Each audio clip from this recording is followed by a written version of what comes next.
ಮಹಾಕುಂಭಮೇಳದಲ್ಲಿ ನಡೆದ ದುರ್ಘಟನೆಯ ಬಗ್ಗೆ ಮಾತಾಡ್ತಾ ಇದ್ವಿ. 30 ಸಾವುಗಳು. ಬೆಳಗಿನ ಜಾವ ಮಧ್ಯರಾತ್ರಿನೇ ಅನ್ಬಹುದು, 2ರಿಂದ 2:30 ಮಧ್ಯದಲ್ಲಿ ದುರ್ಘಟನೆ ನಡೆದುಬಿಡ್ತು.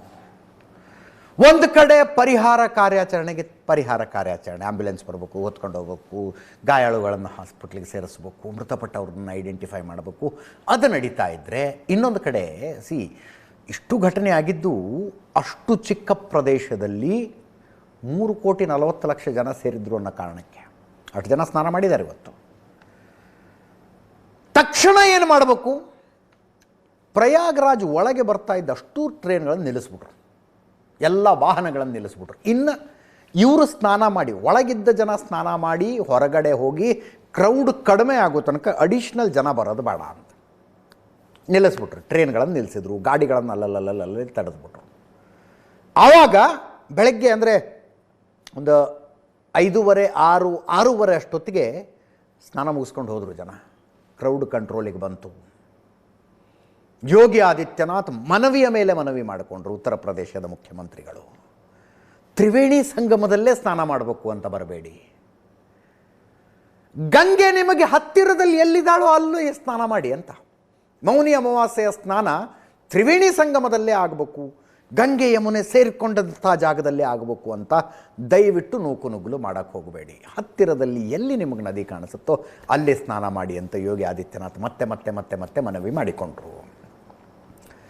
ಪ್ರಯಾಗ್ರಾಜ್ ಒಳಗಡೆ ಟ್ರೈನ್ಗಳ ಬರದಂತೆ, ವಾಹನಗಳ ಬರದಂತೆ ತಡೆದ ಕಾರಣಕ್ಕಾಗಿ ಕ್ರೌಡ್ ಕಂಟ್ರೋಲಿಗೆ ಬಂತು. 7 ಗಂಟೆ ಅಷ್ಟೊತ್ತಿಗೆ ಎವ್ರಿಥಿಂಗ್ ವಾಸ್ ಅಂಡರ್ ಕಂಟ್ರೋಲ್. ಆದರೆ ನೋಡಿ,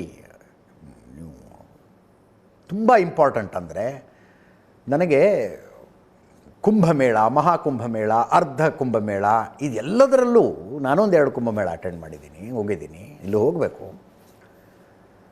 ನಾಗಾ ಸಾಧುಗಳ ಸ್ನಾನಕ್ಕೆ ಬರ್ತಾರಲ್ಲ, ಶಾಹಿ ಸ್ನಾನಕ್ಕೆ, ಆ ದೃಶ್ಯ ಮಿಸ್ ಮಾಡ್ಕೊಳ್ಳೋದಿಲ್ಲ ನಾನು. ಅದು ಜೀವನದಲ್ಲಿ ಒಮ್ಮೆ ಮಾತ್ರ ನೋಡೋದಕ್ಕೆ ಸಿಗತ್ರಿ.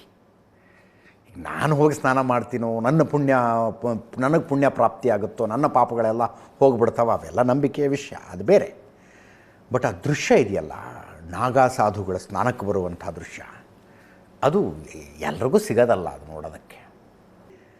10 ಲಕ್ಷ ಸಂಖ್ಯೆ ಇರಬೇಕು ಅವ್ರದ್ದು, ಲಕ್ಷಾಂತರ ಸಂಖ್ಯೆ. ಅಷ್ಟು ಸಂಖ್ಯೆಯ ಸಾಧುಗಳೆಲ್ಲರೂ ಏಕಾಏಕಿ ಬಂದುಬಿಟ್ರೆ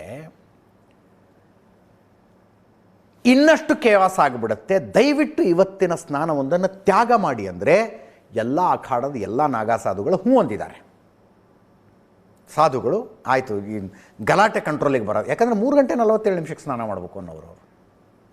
3 ಗಂಟೆ 47 ನಿಮಿಷಕ್ಕೆ, ಬೆಳಗಿನ ಜಾವದ 3 ಗಂಟೆ 47 ನಿಮಿಷದ ಮುಹೂರ್ತದಲ್ಲಿ ಸ್ನಾನ ಮಾಡಬೇಕು ಅನ್ನೋರು. ಬಟ್ ಮನವಿಯನ್ನು ಪುರಸ್ಕರಿಸಿದ್ರು. ಮಧ್ಯಾಹ್ನದ ಮೇಲೆ ಬಂದರು, ಎಲ್ಲ ನಿಯಂತ್ರಣಕ್ಕೆ ಬಂತು ವ್ಯವಸ್ಥೆ ಅಂದ ಮೇಲೆ ಸ್ನಾನಕ್ಕೆ ಬಂದರು. ಆ ರೀತಿಯಾಗಿ ಕುಂಭಮೇಳ ಅರ್ಧ ಆಗಿದೆ. ಮುಂದಿನ ತಿಂಗಳು 26ನೇ ತಾರೀಕು ಇದು ಒಂದು ಲಿಸ್ಟ್ ನೋಡ್ತಾ ಇದ್ದೀರಿ ನೀವು. ಕುಂಭಮೇಳದ ಇತಿಹಾಸದಲ್ಲಿ ದುರಂತದ ಇತಿಹಾಸ ಒಂದಿದೆ. 1954 ಇದೇ ಪ್ರಯಾಗ್ರಾಜ್ನಲ್ಲಿ ಕಾಲ್ ತುಳಿತ 800 ಜನರನ್ನು ಬಲಿ ಪಡೆದಿತ್ತು. 800 ಜನರನ್ನು. ಆವಾಗಿನ ಡಾಕ್ಯುಮೆಂಟ್ಸ್ ಹೇಳೋದು, ಮೌನಿ ಅಮಾವಾಸ್ಯೆಯ ಸ್ನಾನಕ್ಕೆ 40ರಿಂದ 50 ಲಕ್ಷ ಜನ ಸೇರಿದ್ರು ಅಂತ. 40ರಿಂದ 50 ಲಕ್ಷ ಜನ. ಇವತ್ತು 3,40,00,000 ಜನ ಬೆಳಗಿನ ಜಾವದಷ್ಟೊತ್ತಿಗಾಗಲೇ ಸ್ನಾನ ಮುಗಿಸ್ಬಿಟ್ಟಿದ್ರು. ಟೋಟಲ್ ನಂಬರ್ 10 crores ಅನ್ನೋದು, 10 ಕೋಟಿ ಅಂತಾರೆ.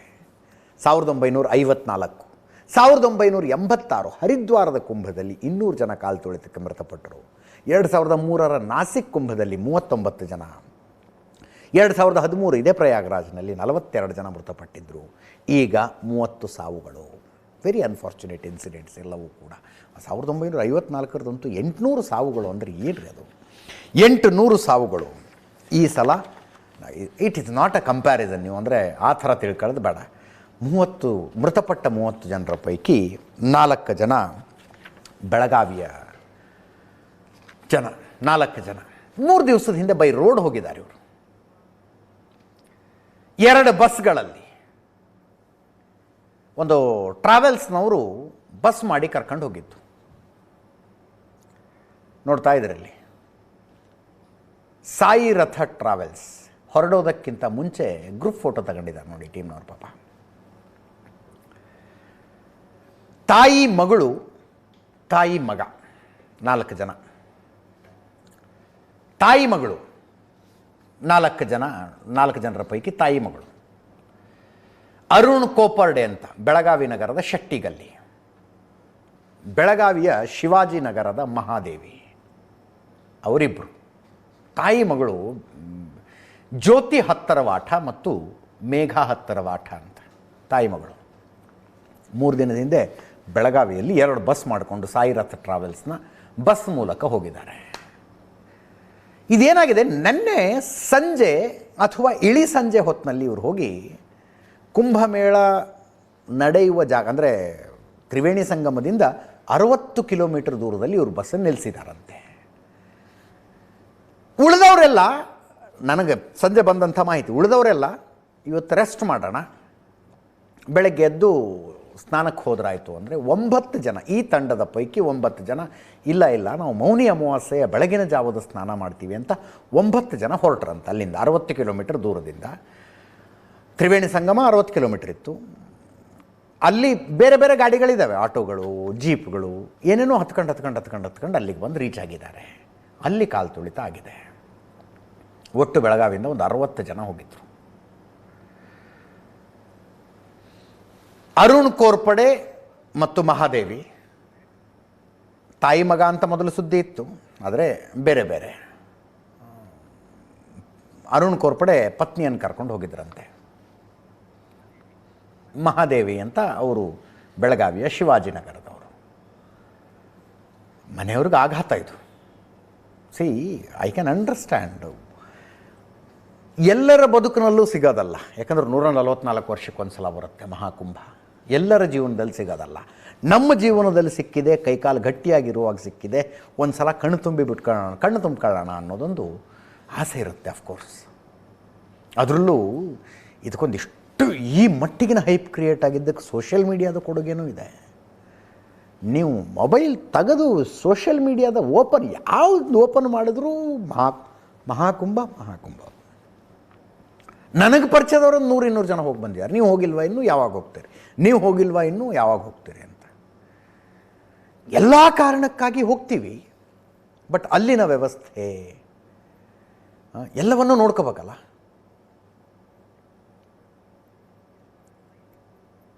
ಅಲ್ಲಿ ಜೊತೆಗೆ ಹೋದವರು ಮಾತಾಡಿದ್ದಾರೆ, ಇಲ್ಲಿ ಆಘಾತಕಾರಿ ಸುದ್ದಿ ಪಡ್ಕೊಂಡ್ರಲ್ಲ ಕುಟುಂಬಸ್ಥರು, ಅವರು ಮಾತಾಡಿದ್ದಾರೆ, ಕೇಳಿಸ್ಕೊಳ್ಳಿ. सब बीमार आ रहे थे, हम सब ठीक था सर. एकदम भीड़ हो गया इधर ही 118 ऐसा स्टाइल में अचानक ऐसा हो गए सर, धक्का मुक्का चलने लगा. हम कोई तरह उसको ही बचाने का तो ऐसा होता तो आते नहीं ना सर. इधर ही है 3-4 लोग, ये 2-3 लोग घायल हो करके बोल रहे हैं. ऐसा ही भीड़ हो गई सर, भीड़ हो के धक्का मुक्का चलने लगा पूरा, यहाँ पूरा सांस बंद हो गया, पूरा नीचे भी गिर रहे लोग.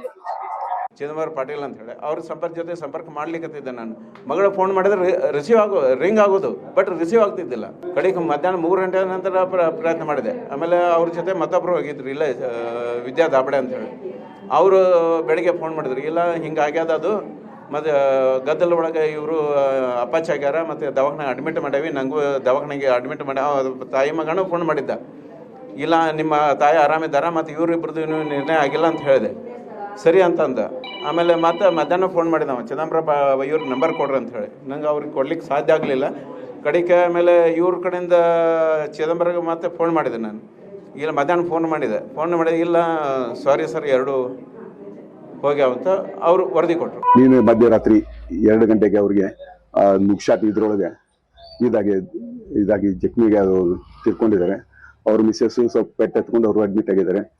ಅವರು ಪಾಪ ಒಳ್ಳೆ ಮನುಷ್ಯ, ಧಾರ್ಮಿಕದ್ರು, ಅವ್ರು ನಮ್ಗೆಲ್ಲ ಬೇಕಾಗಿದ್ರು. ಅವ್ರ ತಂದೆಯವರೆಲ್ಲ ಸಂತರು, ಎಲ್ಲ ಪುಣ್ಯ ಮಾಡಿದಂತ ಜನರಿಗೆ ಇದೇ ಸಾವು ಬರ್ತದಂತ ಭಾಳ ನಮಗೆಲ್ಲ, ಅವ್ರ ಕುಟುಂಬಕ್ಕೆ ನಮಗೆ ಎಲ್ಲ ಭಾಳ ದುಃಖ ಆಗಿದೆ. ನೀನು ಬೆಳಿಗ್ಗೆ ಹೋಗಿ ಮುಟ್ಟಿದ್ದಾರೆ ಅವರು, ನದಿಗೆ ಹೋಗಿದ್ದಾರೆ ಸ್ನಾನಕ್ಕೆ. ಇದು ಗರ್ಜಿ ಆಯ್ತಲ್ಲ ಕಾಲ್ ತೂತ, ಅದು ಕಾಲ್ ತೂಗಿ ಸಿಕ್ಕೊಂಡ್ಬಿಟ್ಟಾರ. ಈಗ ಡೆತ್ ಆಗಿದೆ ಕನ್ಫರ್ಮ್ ಆಗಿದೆ ಕನ್ಫರ್ಮ್ ಆಗಿದೆ. ಅವ್ರ ಅದು ನಮ್ಮ ಹೆಂಡತಿ ಡೆತ್ ಆಗಿದೆ ನೋಡಿ, ನಿನ್ನೆ ರಾತ್ರಿನೇ ಆಗಿದೆ. ಈಗ ಉತ್ತರ ಪ್ರದೇಶ ಮುಖ್ಯಮಂತ್ರಿ ಯೋಗಿ ಆದಿತ್ಯನಾಥ್ ಸಭೆ ಮಾಡಿ ಮುಗಿಸಿದ್ರಂತೆ ನ್ಯಾಯಾಂಗ ತನಿಖೆಗೆ ಆದೇಶ ಕೊಟ್ಟಿದ್ದಾರೆ. ನ್ಯಾಯಾಂಗ ತನಿಖೆ ಮಾಡಿ ವರದಿ ಕೊಡಿ, ಈ ಘಟನೆ ಯಾಕಾಯಿತು ಅಂತ. ಮೃತರಿಗೆ 25 ಲಕ್ಷ ರೂಪಾಯಿ, ಒಬ್ಬೊಬ್ಬ ಮೃತರಿಗೂ 25 ಲಕ್ಷ ರೂಪಾಯಿ ಪರಿಹಾರ ಘೋಷಣೆ ಮಾಡಿದ್ದಾರಂತೆ.